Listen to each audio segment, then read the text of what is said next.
ముందు బ్లాగ్‌లో అయితే నేను గంగమ్మ తల్లి జాతరకి ఎలా ఉండిందో ఆ వ్లాగ్ అయితే నేను అప్‌లోడ్ చేశాను కదా! ఇదైతే వేషాలమ్మ గుడికైతే ఎళ్ళాననమాట. అంటే ప్రతి ఇయరు అమ్మ వాళ్ళతో కలిసి నేను 5 గుళ్ళకైతే ఎళ్తాననమాట అమ్మవారి గుళ్ళకి. సో, అట్లా 5 టెంపుల్స్‌కైతే వెళ్ళాను నేను. ఈమె అనమాట పెద్ద గంగమ్మ తల్లి. ఇది మన తిరుపతిలో బస్ స్టాండ్ దగ్గర ఉంటదనమాట. ఆమె మనం ముందు వ్లాగ్‌లో చూసిన ఆమె మాత్రం చిన్న గంగమ్మ తల్లి. సో, ఆ జాతర ఆమెకి చేస్తున్నారు కాబట్టి, సో, చిన్న గంగమ్మ తల్లికి ఎక్కువ చేస్తారు. అండ్ అది గాకుండా వేషాలేసుకొచ్చి ఈమె దగ్గరికి కూడా వచ్చి దర్శనం చేసుకుంటారనమాట. అండ్ నేనైతే అక్కడ కలర్స్ లైట్స్ వస్తున్నాయని చూస్తూ ఉన్నాను. అండ్ ఇదొచ్చి పెద్ద రాక్షసుడు వేషం అనమాట. అందరూ చాలా వింతగా చూస్తున్నారు. అండ్ ఈయన వండుకొని మా ఇంటి దగ్గర యహేంద్ర అన్నమాట. నేనైతే ఫస్ట్ చూసుకోలేదు. ఈయన చూడండి మన ఫారిన్ పాప.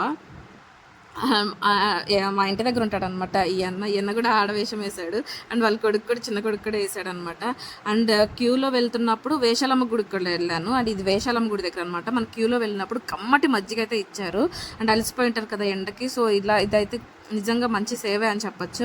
ఈవిడ వేషాలమ్మ అనమాట. మనకి బాలాజీ కాలనీ దగ్గర ఉన్న గుడి అనమాట ఇది. వేషాలమ్మ గుడి దగ్గర మాత్రం చాలా అంటే చాలా రష్గా ఉన్నారు. అండ్ ఇక్కడ కూడా వేషాలు వేసుకొచ్చి దర్శనం చేసుకుంటారు అనమాట అమ్మవారిని. అండ్ నేను కూడా ఆ అమ్మవారితో కొంచెం వేషాలు వేసుకున్నారు కదా, వాళ్ళతో కూడా పిక్స్ తీసుకున్నాను. ఎవరైనా మన తిరుపతికి జాతర విజిట్ చేస్తుంటే ఎలా ఉందో కమెంట్ చేసేయండి. అండ్ మన ఆర్సీబీ కూడా తగ్గేదే లేదన్నట్టుగా వేషం వేసుకొచ్చారనమాట. సో గైస్, ఈ వ్లాగ్స్ ఇంకా 2 వ్లాగ్స్ ఉన్నాయి, నేను అవి కూడా అప్లోడ్ చేస్తాను. లైక్